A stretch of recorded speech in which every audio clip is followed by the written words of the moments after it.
What's up, guys? It's Mark coming back at you on a Friday on behalf of Christ Centered Fitness. Today, I want to wrap up our four-part series that we've been talking about, four pillars of weight loss as a means to be good stewards of our physical body. So we're going to hit on that. But the first thing I want to do quickly before we touch on that is just to remind you that an external change to your body is never going to provide the type of fulfillment and peace that only God is meant to provide.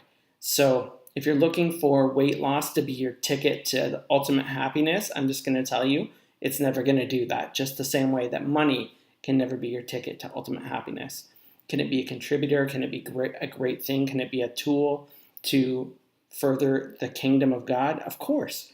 But you just don't look at it as something that's going to be your solitary and primary means of fulfillment, because you're going to be left lacking and disappointed if that's the case.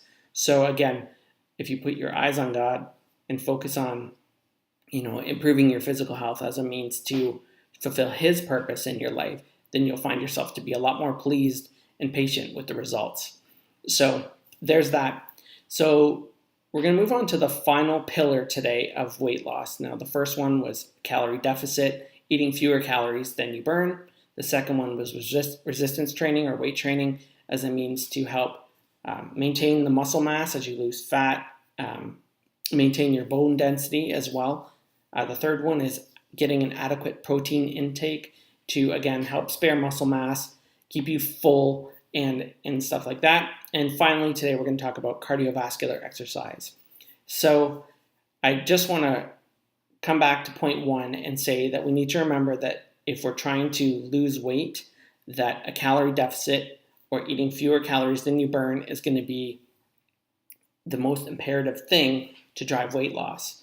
And you're going to have most power over that deficit by your intake as opposed to your output. So I would encourage you to focus on food. We can't neglect that as a means to help with our weight management, but we do still have to use exercise as an additional tool to sort of help burn the burning side of the equation, so to speak.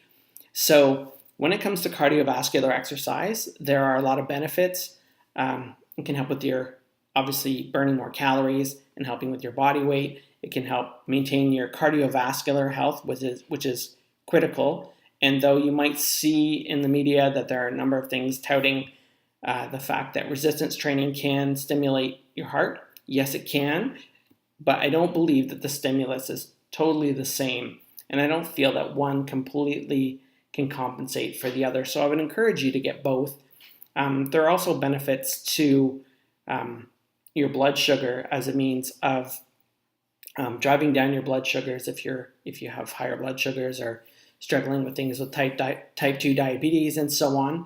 So there are a lot of benefits to cardiovascular exercise. So how do you fit that in, practically speaking? Well, generally speaking, I feel that we want to aim for 150 to 250 minutes of physical activity, planned physical activity per week.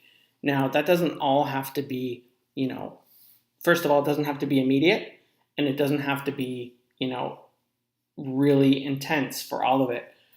For example, as I discussed in the resistance training lesson, you might have 2 resistance training days, maybe a Monday and a Thursday. So if on Tuesday and Wednesday and Friday you did, 30 minutes of cardiovascular exercise, you might be, within the target ranges of physical activity, and that's a great start. And those can be moderate levels of physical activity or cardiovascular exercise. So an example might be if you currently drive your child or children to school, maybe on those days, instead of driving them, or maybe every day instead of driving them, you park the car in the driveway and you decide, you're going to walk them there at their pace. And when you walk home, you're going to brisk walk it back. And maybe that gives you, 15, 20, 30 minutes a day of cardiovascular exercise you wouldn't have otherwise had. Maybe it's a means, maybe you pick up a recreational sport that you've maybe played in your youth and you want to play again in a rec league. You play pickup basketball or play some tennis or something one night a week. Maybe you take the swimming lesson you've been dreading taking since you were since you were 5 years old. Whatever the case, maybe it's just something that you do, a rec activity you do once a week. Maybe you do it a walking group with a group of other parents or moms. The case is that you just want to find a way to get it started.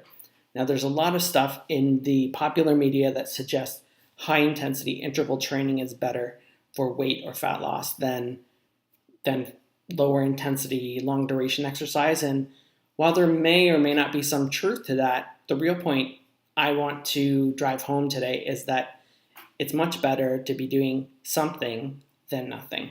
And, high intensity exercise may not be everybody's bag. And I just want to encourage you that, if you're doing 0 now and 250 minutes a week seems so far away or almost impossible, can you do 15 minutes? Can you do 30 minutes? Can you do 15 minutes 3 times a week? Whatever it is, the point is, small baby steps in the right direction are ultimately going to get you closer to that than not doing anything at all. So that's really what I want to stress, is that you want to do something continually to be pushing yourselves forward in the direction of being better stewards of your bodies. So that's all I got to say. If you have any questions, of course, throw them down in the comments. I'm happy to answer. And otherwise, have yourselves a great day.